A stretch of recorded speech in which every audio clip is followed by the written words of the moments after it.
Are you stuck with a customer in Zoho Books you can't delete? Learn the exact 7-click method to remove any customer in under 30 seconds. I'll walk you through each click, from opening Zoho Books to confirming deletion.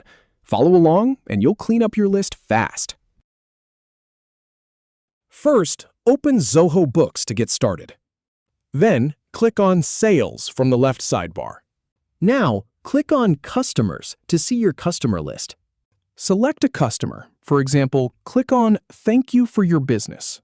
Next, click on the More button to see additional options. Then, click on Delete from the drop-down menu. Finally, confirm by clicking Delete again, and the customer is removed. If you have any feedback or if any info is inaccurate, please leave a comment below. We'll do our best to answer or redo the video if needed. Thanks for watching.